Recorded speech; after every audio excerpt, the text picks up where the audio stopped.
Hello, everyone, and welcome to the launch of KW MAP's group coaching program, Build Your Business with Seniors and Investors, with MAP's coach, Dan Ihara. There are three main things I want to tell you before we start the program. First is logging into your client portal. In your welcome email, you received a link to get set up on your client portal account. The client portal link will be included in your GoToWebinar reminder emails. Please make sure to log in and set up this account, as the portal is where you will access the full program schedule, materials, and recordings. Recordings will be uploaded within 24 hours after the session, and the next session workbook will be unlocked. Please note that you will have access to your client portal for 60 days after the last webinar of this launch.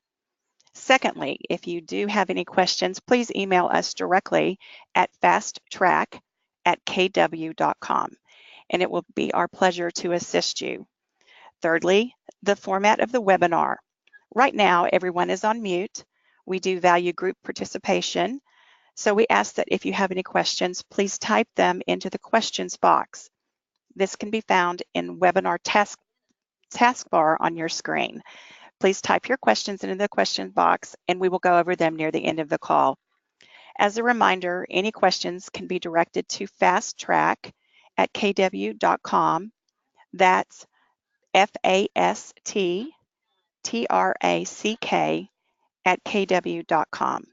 Please note that emails are answered between 8 a.m. and 5 p.m. Central Standard Time, Monday through Friday. That's all for me.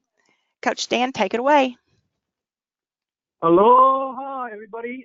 This is Dan Ihara calling from Honolulu, Hawaii, and I'm joined here by my business partner, Kent Leong. Good morning, everyone. How's everyone doing? Or good afternoon, depending on where you are. Yeah, for those of you on the East Coast, gosh, you're in the afternoon already. Hey, it's only 8 o'clock in the morning our time, so let's get started. So today's class, we want to cover the dominating the senior market and give you an overview of the opportunity that's out there in the market to you. We've been doing this for, 14 years now, and we've kind of mastered the industry, but also the opportunity within the industry on securing listings. Most of our listings on the higher price points, believe it or not, are these seniors and older adults, and we built a long pipeline of business because we got way ahead of the game versus all the other realtors in our market. Okay, so the first module today, we're going to talk about the overview. Hey, Dan, before we go too far, just a quick question for all of you online. I want to make sure that you can see the PowerPoint okay and that the audio is okay. So if anyone out there could just shoot us a quick message. In the question section, just shoot us a message saying that everything is okay. I'd appreciate that. Okay, thanks, Gabriella. Got your message. Okay. So what are we going to cover today, Ken? Well, we're going to talk about the senior market and the importance of it. Go next slide. Why is the senior market so important? And, Gary talks about the shift a lot, and for many of us, I'm not sure about you, but in our market, definitely has felt the shift. And what we found is that seniors are really a shift-proof market, so that they're not selling because the market's doing so great. They're selling because of a need or a situation. So it's hugely important, in particular in where we are in our cycle in real estate. Then we'll talk about also the challenges in the market. What's difficult or challenging with the senior market? How do we serve their challenges? What are their challenges? And how do we become the solution to that? And then servicing that senior, that older adult who is thinking of selling or is selling and needs to get to a goal of another living environment. And then lastly, we'll talk about us and how we built our business over the years. I think it's older. I was 60 before my seniors. So who are these seniors? We'll talk about that. We'll also talk about how big this market is. Okay. So who are they, first of all? When you look at, there's two brackets that we look at. To keep it simple, there's really three, but we'll talk about two right now. And the first is the silent generation. These are folks 74 and 73 and older. They came from a generation where a handshake meant something. Meaning, they didn't need a contract to say they're going to do something. They looked you in the eye, they shook your hand, and that's the way their life was for them. They really focused all of their time and effort and their belief system and their trust in face-to-face dealings, right? They're not going to text. They're not, technically, inclined. Computer savvy. And they really respect authority. Mm-hmm. So if you come across with care and authority, they're going to respect that. We just had one yesterday. After I went through a whole conversation with them on a 1031 exchange, then they said, hey, I need you to help me.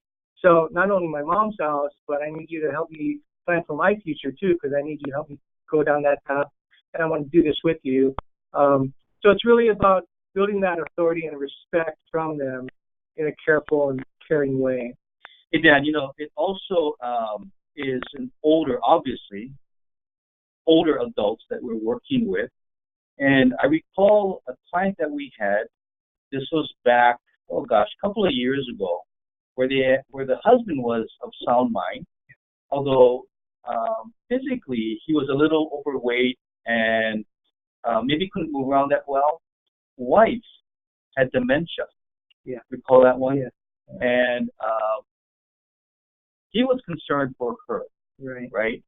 And so we helped them. Right.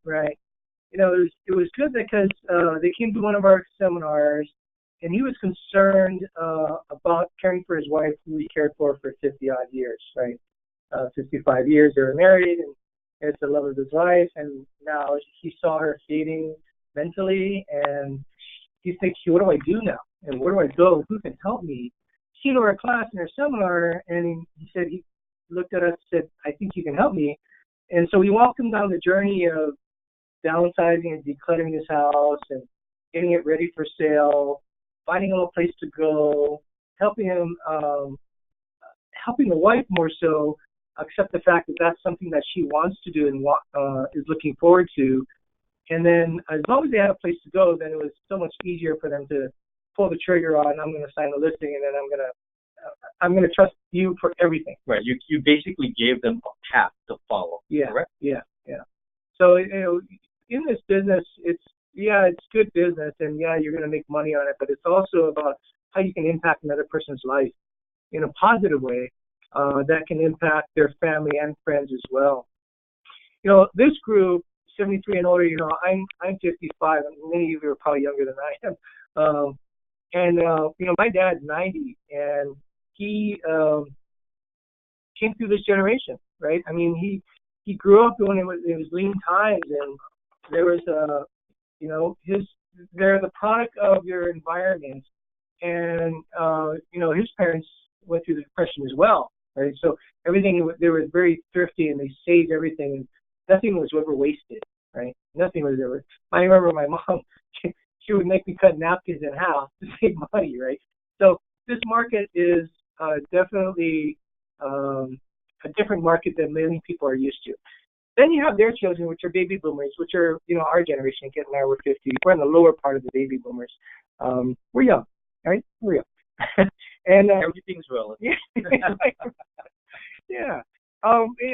This generation came up. They work hard for things, right? We were striving to do better in the world.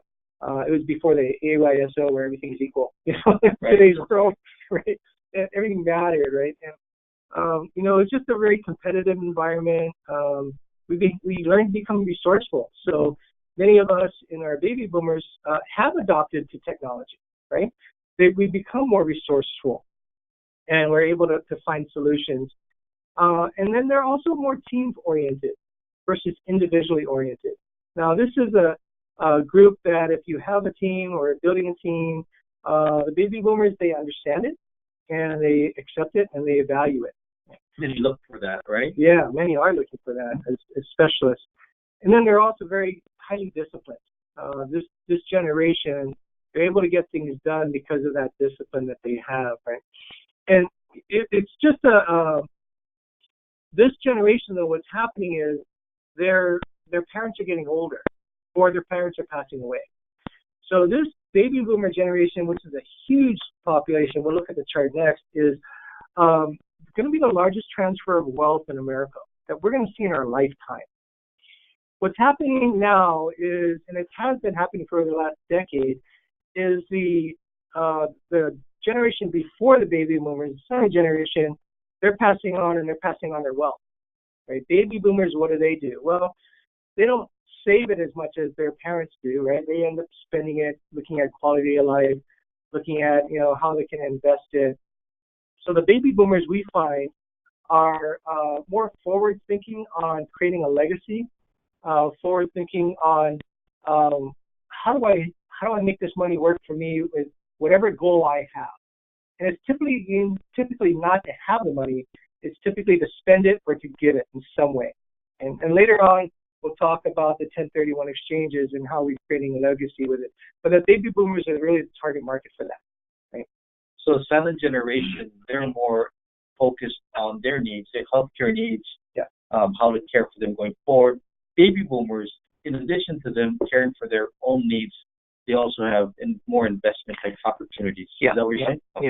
Yeah. And on top of that, what they're doing is many of them are planning to take care of their parents. Mm. So when they come to our seminars, some of them are coming for their parents, but also they're in their mind they're actually coming for them. Positioning for oh yeah. Oh yeah. Yeah. Okay, that makes sense. So here's the size of the market. Now, this is a little old data. We have to find one that's a little bit updated. But if you look at the Gen X, the Millennials, and the Gen Z, that generation, there's a lot of population there, right? But really, if our goal is to focus on leads for listings, as Gary recommends, then which part of that scale are we looking at to get wealthy older adults? We're really looking at the baby boomers, the silent generation, and the greatest generation. When you look at that population, while it seems a little smaller than the others, what happens is it's a huge population. It's over 108 million people that are going to be selling because of a life change. Something's going on in their world, and they're either passing on or they're having health issues, and they're moving on to another environment. Those are the listings. The other ones, the millennials and Gen X's, they haven't really amassed enough wealth, right? They've got starter homes. They're the first-time buyers. It could be VA buyers that are younger, just getting started, but they don't have the higher price point listings that they're willing to sell, in particular during the shift, right? Mm-hmm. As the market starts tilting downward, these people are not going to have the equity in the property. Yeah, they don't have the equity. There's no appreciation in their properties. And the baby boomers and older, they get tons of equity. So when you look at the size of the market, the 77% of people 50 to 64 own their own home. That's a huge number.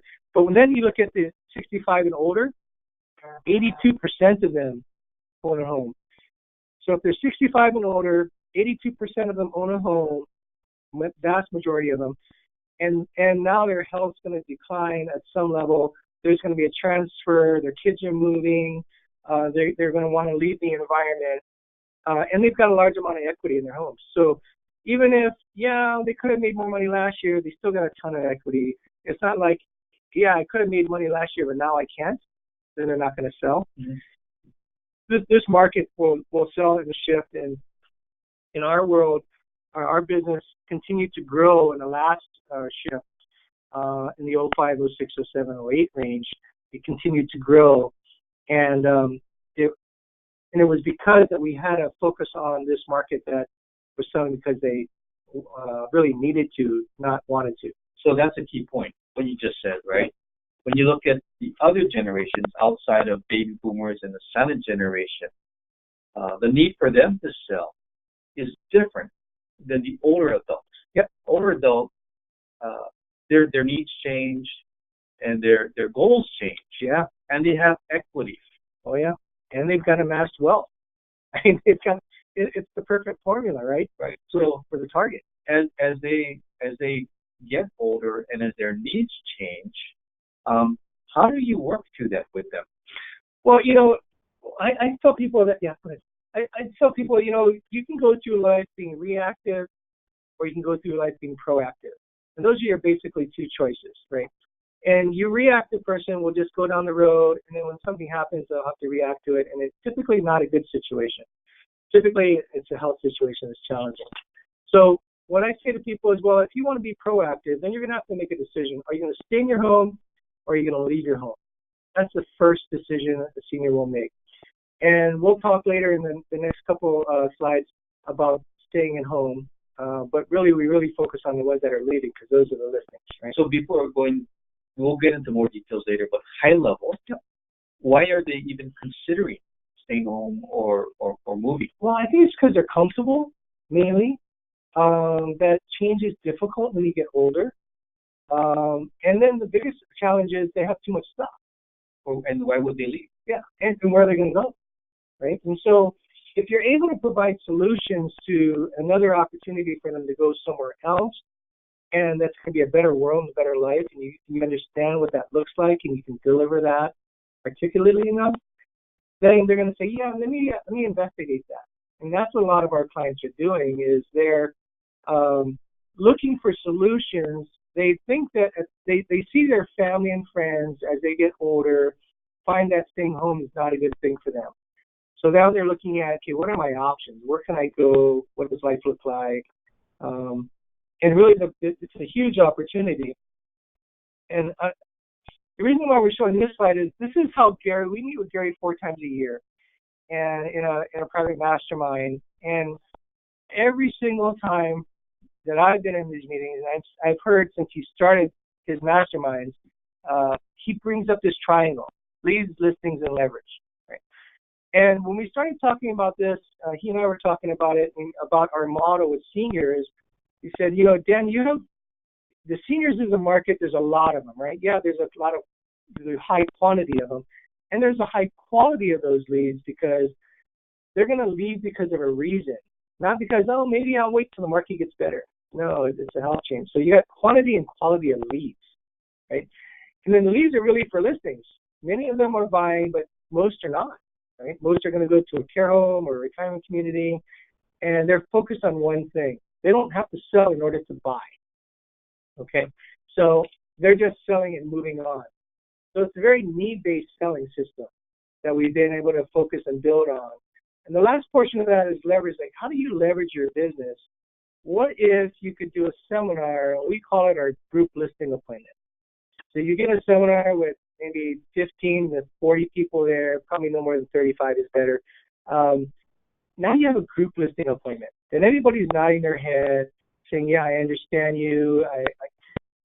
You want to make sure that they know that you know what you're doing and know that you're the type of person that will care for them, right? And that's how the listing seminars have really taken off in our business. We've done over 1,000 of them, and we're going to talk more about that down the road. Okay, so why are they moving? So the question is, why are they moving? And there's for 3 main reasons. One is for the physical challenges that they're facing today. Maybe their knees are bad, maybe their hips. Typically, those are the physical joints that we see most of the challenges with. People with stairs, right? Getting up and down stairs. Even if they have a single-family home with 2 levels, if the bedroom's on the top floor and there's no bedrooms on the bottom floor, every day is a challenge for them, right? And so that's going to wear on them very quickly. And so they're going to move because of the physical challenges. They'll also move because maybe mental challenges, or more specifically, memory challenges.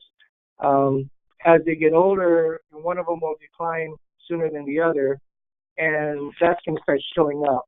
Or if it's a widow, the son will come home during the holidays and say, hey, mom's telling you the same story all the time. Maybe it's not good. Maybe mom's left the stove on too long and burnt the pots because she forgot that she had it on. Maybe, worst case is mom got lost. Right? And we've heard stories like that. One of our worst stories was the guy that lived in his house, able-bodied, but sound mind, but frail body. His wife had mental challenges, severe memory challenges, got lost in front of her house in the middle of the 2 striped yellow lines, didn't know where she lived. Right? And so they basically locked her up in the house, which became a fire hazard, for him because he can't physically get around. It's something weird bad to happen. So the nieces and nephews said, hey, I need you to come and help my uncle and auntie because, it's not safe living in their home. Right? So both physical and mental challenges showed up in that situation.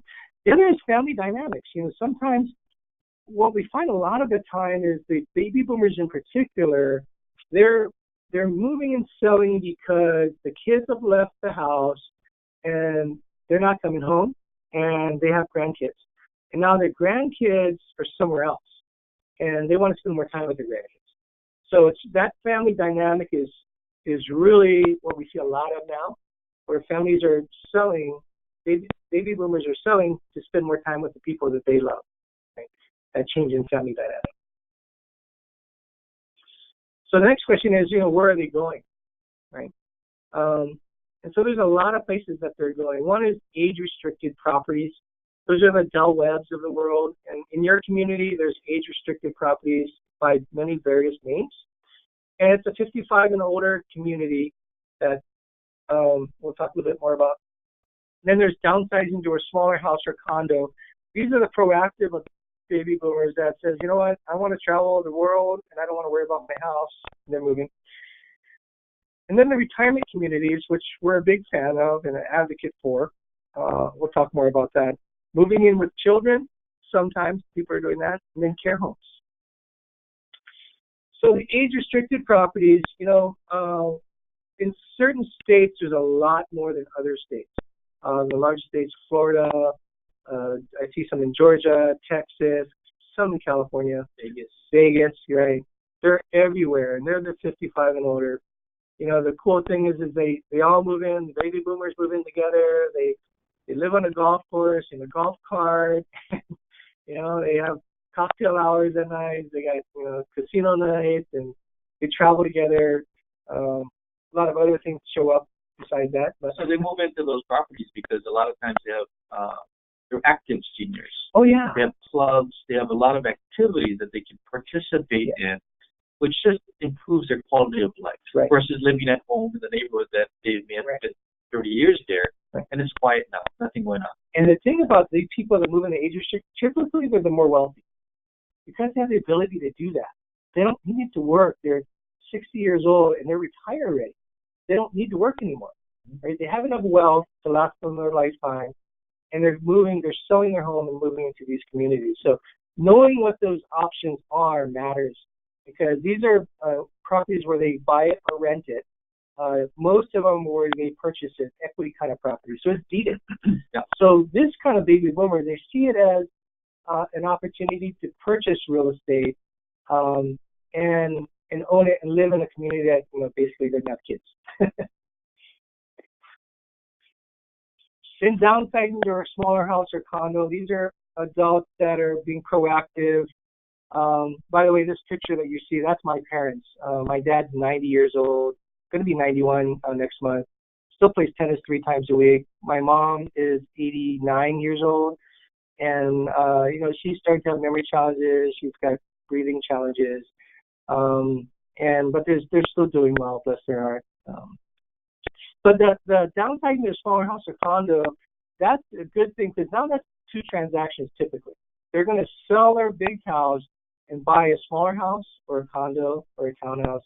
Many communities have walking communities now, where it's in the metropolitan areas where you can buy a condo or a townhouse, move in and walk to restaurants, walk to the movies, walk to all their activities. It's an active lifestyle kind of community, but yet you're still with the younger adult as well. Right? So as opposed to the age restricted, where it's only age restricted, there's no kids there. This population, they want to feel younger and they want to be with younger people. And so they're living in environments that are younger people, right? Just a different vibe typically in those communities or in those areas because typically they're not a single community. Yes. Also, I think a lot of those seniors, they want to lock and go. They want to travel. Yeah. And so it lends that type of an environment, lends to that kind of lifestyle quite well. Well, the good thing from the real estate standpoint is basically 2 transactions, right? They're going to sell and then they're going to buy. Mm-hmm. So, that's like a 1031 exchange essentially. Mm-hmm.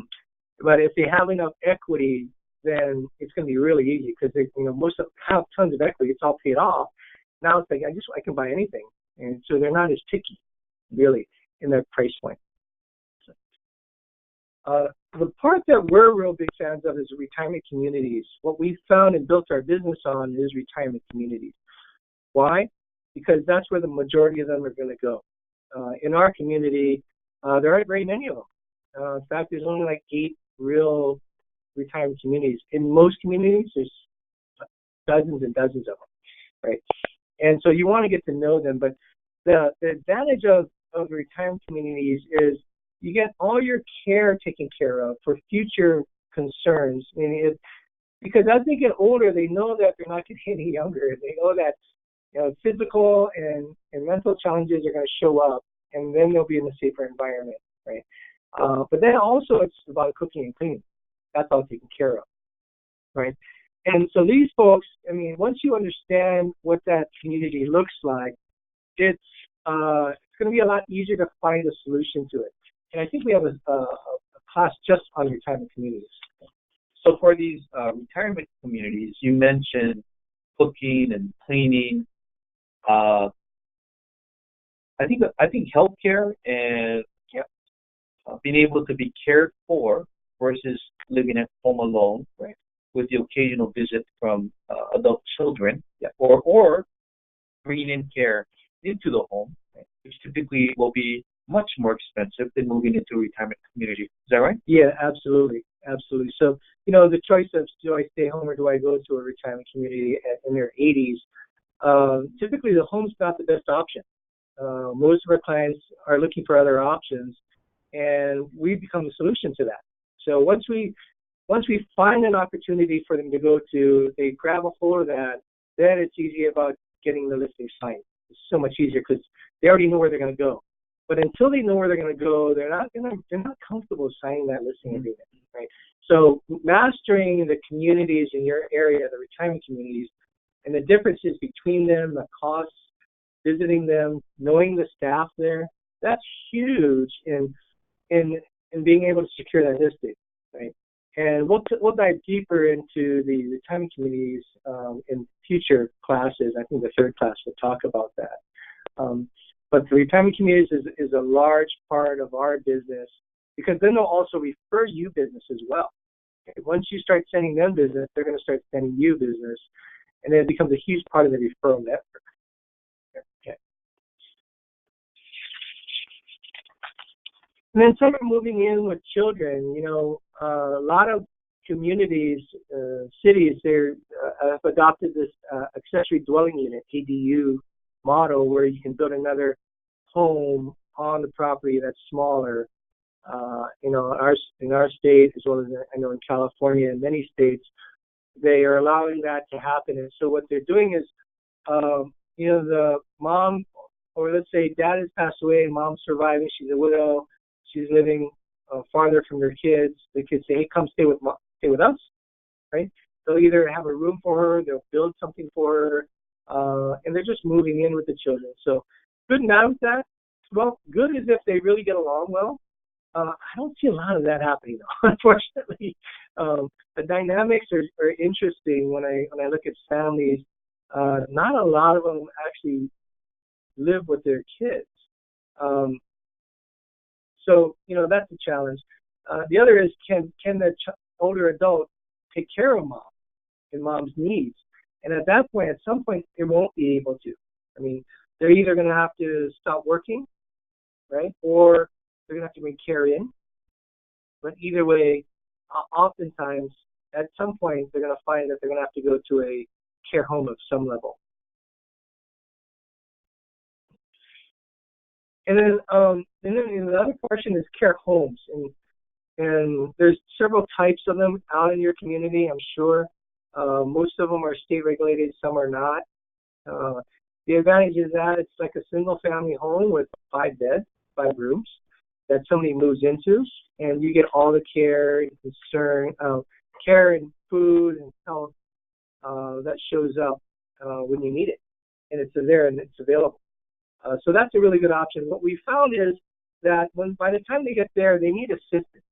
They're not going there because they're independent.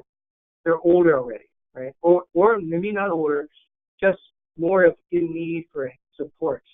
So they're in an assisted living or skilled nursing environment that they're going to go into. Again, these are not cheap, right? So the care homes consideration in terms of why a senior moved into a care home, it sounds as though their mental or their healthcare needs have advanced far enough along where either they can't afford to bring in enough care at home, with nurses or CNAs, or their adult kids or family can no longer support them at home. And so they now move into a care home that can provide that level of service 24 hours a day, 7 days a week. Is that right? Yeah, so we had a client call about a month ago. We're in escrow. We're closing next week or so. A guy calls from his bed in a hospital. He says, "Hey, Dan, actually, he didn't call. It was a nurse that called. So the nurse called me and says, "Hey, Mr. Don wants to talk to you. He wants you to, and he only wants to talk to you." And I'm thinking, like, who is this guy, right?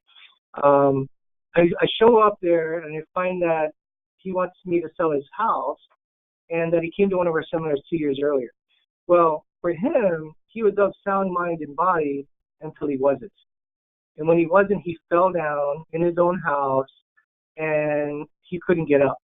And fortunately, the pastor came by about 2 days later, found him on the ground, and the doctors basically said another day and a half, maybe he probably would have expired of dehydration. By the time I got to his bed, he was like rail thin, just pure bone and skin already, and he was living in a hoarded home. It was really, really challenging for him to be there. And so he called me because he knew we had the solution for him. He said, "I need you to clear out my house. I know you have a solution for that. I know you can sell my house. And also I need to find a place to go. Because after he gets rehabilitated, the cost of that, the initial care home that he went to, which was a skilled nursing care, was $14,000 a month. Well, he didn't have that kind of money. So we had to find him another solution. He said, "Dan, where else can I go?" So we had solutions. There's people out there that specialize in care homes. They're care home placement consultants. And so you want to partner with them because they'll also be another referral source for you.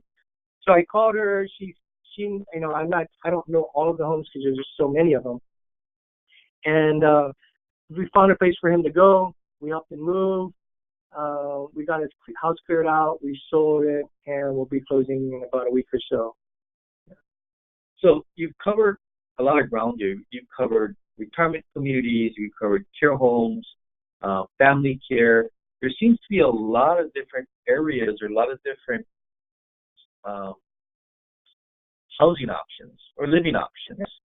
How do I get a handle on all those different areas? Well, those items that we talked about, those are the main items. But really, you want to learn to build a network, right? You want to build a network around the older adult that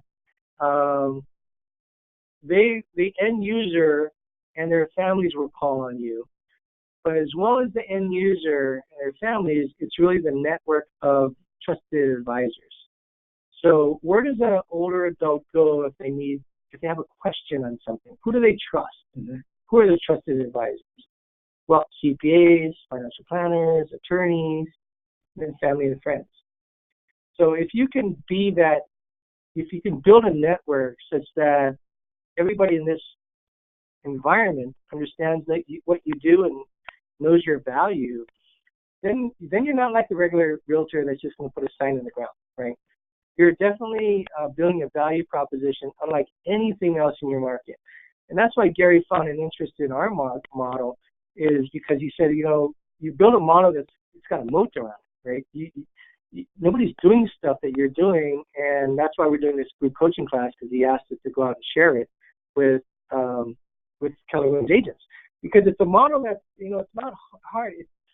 It's not easy, but it's pretty simple.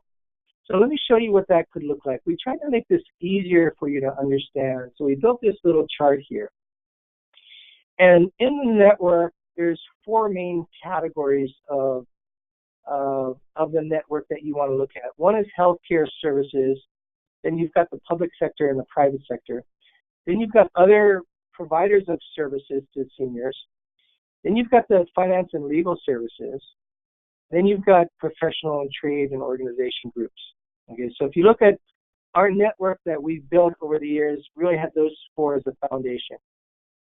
So to dive deeper into this, the healthcare services, there's a whole public sector of that we pay taxes to. We all do, right? There's state, city, and county services that are available for residents in your state.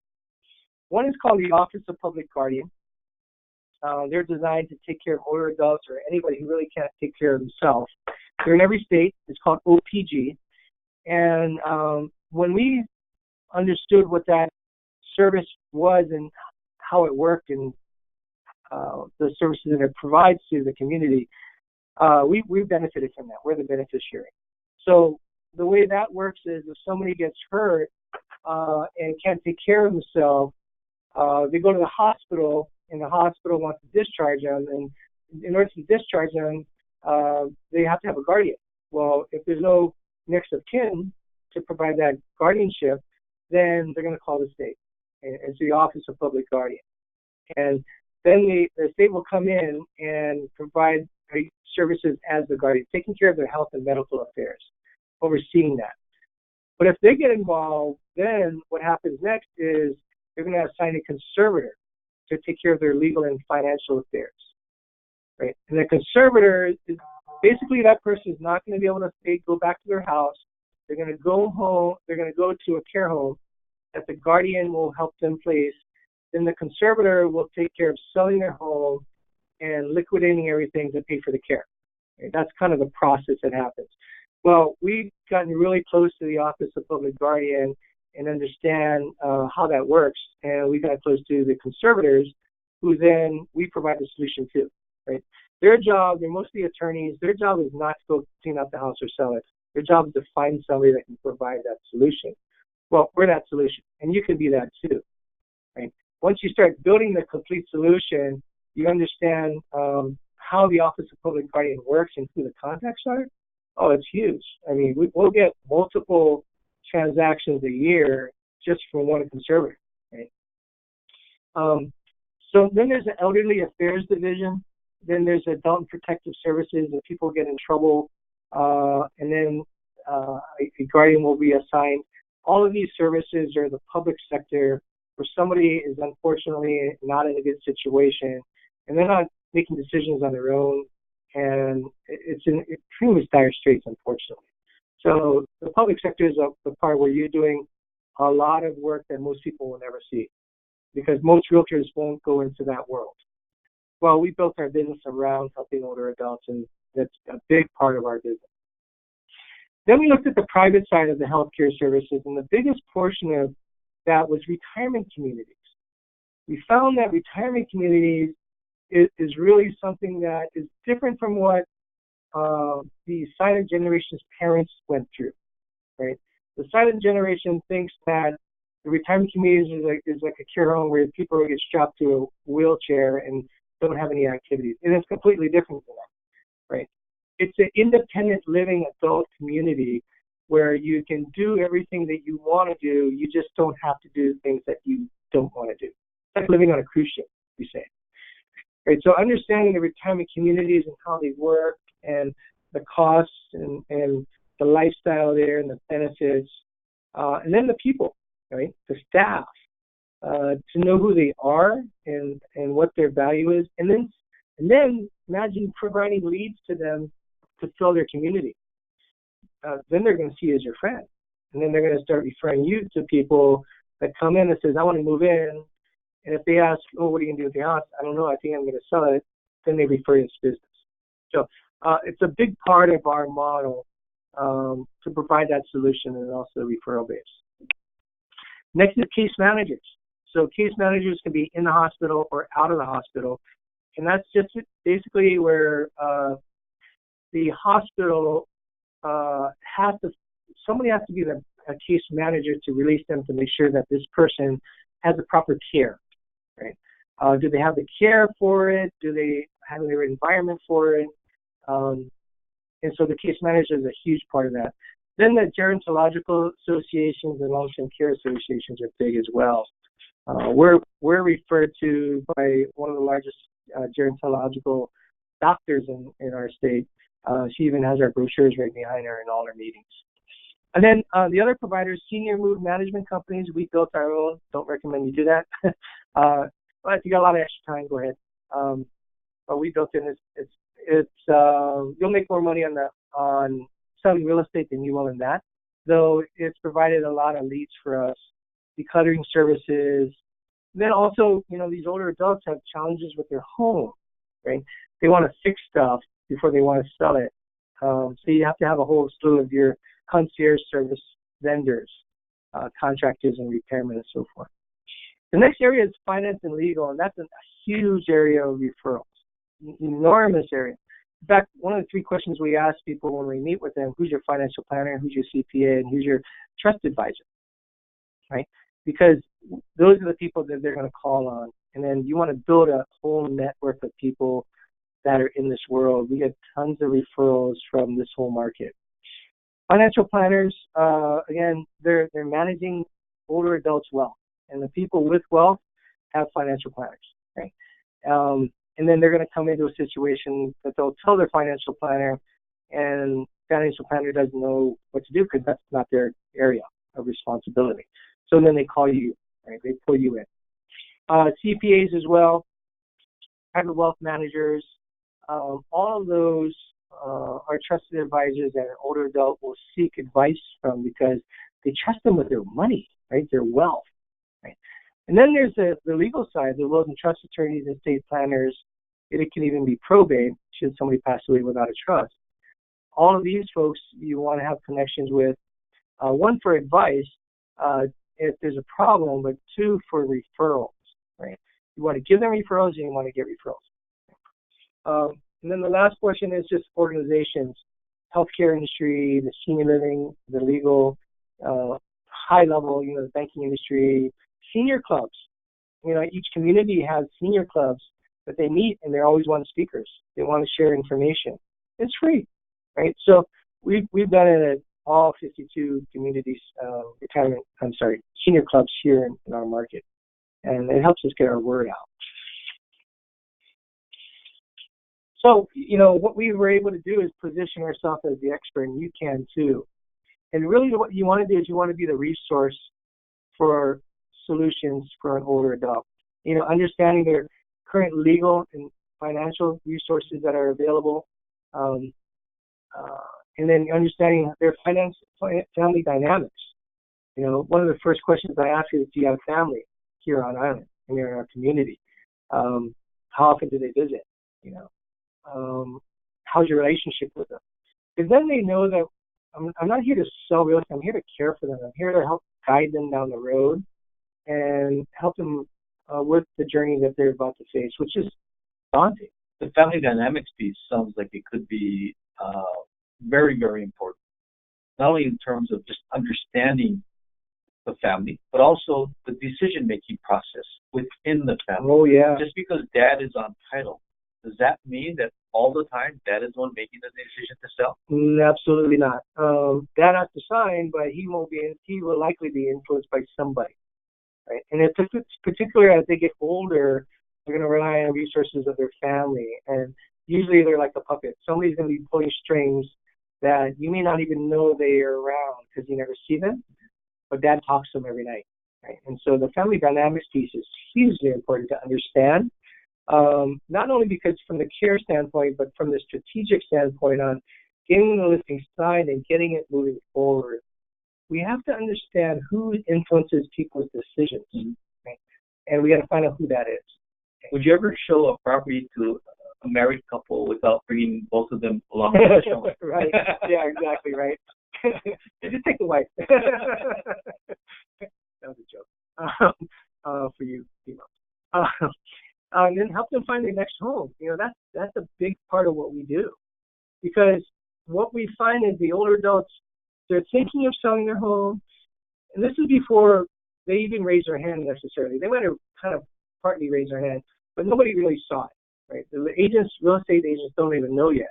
So you get to them, they start to raise their hand, then you find a solution for them or where they're going to go, then they'll embrace you because now you became a solution for the person that created a solution on a strategy to help them move. Okay.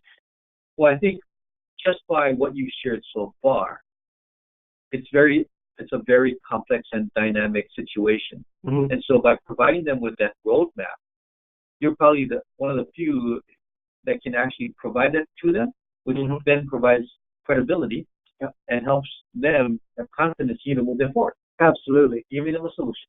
Absolutely. And then walking down the path, right? Helping facilitate that move. Don't just say, hey, call me when you're ready. We actually guide them down that road. Right? So we hold their hand from the beginning all the way to the end. And yeah, it's a lot of work. And so this is not for, if you want to just do a FISBO and you take a phone call and get a listing, get it, that's a different market. This market takes nurturing and building, but once you build it, you're not going to have competition. Most of the time when we go into listing appointments, we're not competing, right? It's a come list me. I mean, if any, maybe one or two, but nobody can compete with this model because nobody's doing it in our market and in most markets. Okay? Then getting their home ready for sale, that's another challenge that they have. They don't know who to call, how much it should cost, what should be done first, second, or third. And if you can guide them down that path, that's the way to go. We have a listing management team that will coordinate all of that work as well as the marketing. I think that by that time, you have the credibility. So it's kind of like, okay, what do you recommend at that point? Yeah. And then you start to move their home along in the listing process, like most realtors would at that point. Yeah. And then, sell their home and pay for their long-term care needs, right? And that becomes that complete solution that we build over the years to help this demographic transition life gracefully. So people have asked, well, how did you do what you've done? And really it started with a lot of research, right? We started with understanding what the senior living options were. And we dove deep into that. We found out who the network is. That chart that we showed on the network didn't exist. We had to put it together because we didn't even know what it looked like. We just did it ad hoc and organically until we sat down one day. We said, let's try to organize how that was. And it worked out really well. And then really understanding who influences that industry, who influences the older adult, and get in front of them, provide the solution. Then you become the trusted advisor.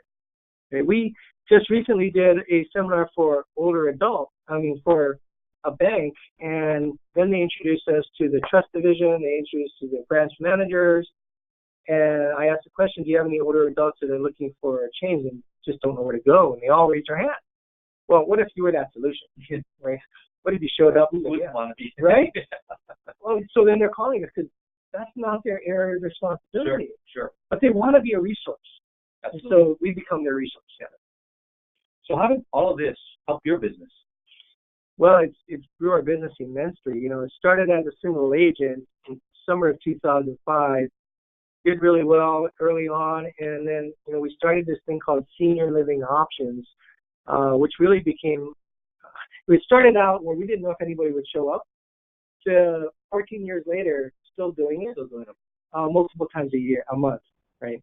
We'll do probably close to 10 seminars a month somewhere in our market. And so we've become known for that. People are still calling and asking us from churches, the senior clubs, and so forth. And then, as the shift came, you'll notice we still kept growing during the shift when we didn't know there was really a, shift here.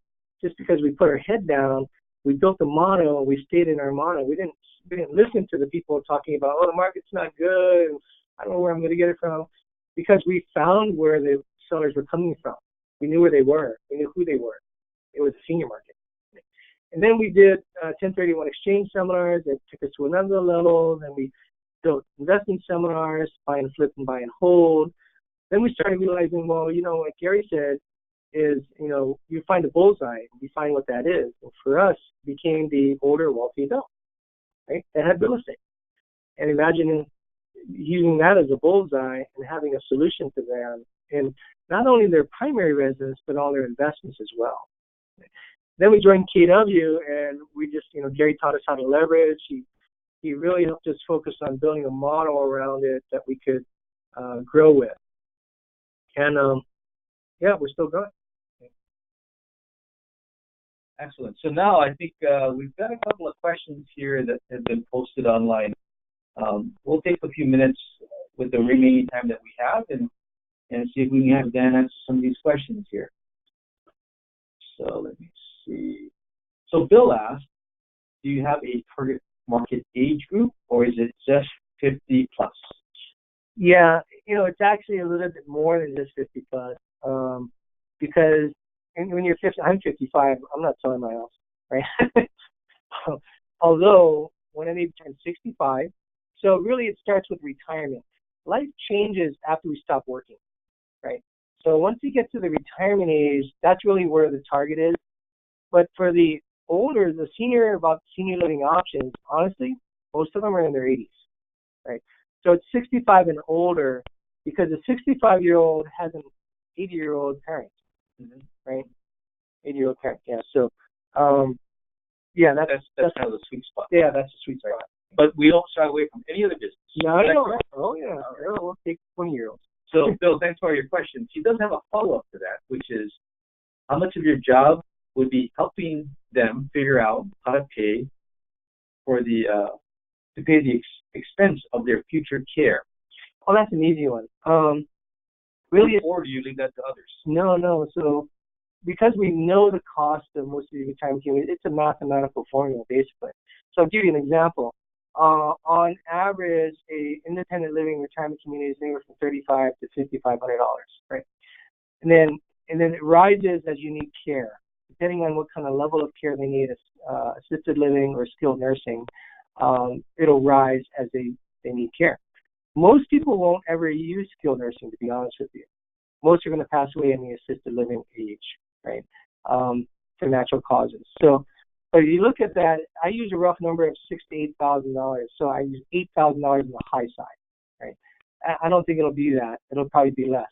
So if their home is worth $600,000, let's say, right, I can do the simple math on how many months that'll last on an average. Because when they're going to go in, they're only going in at $3,500 plus. So I ask them, do you have any income?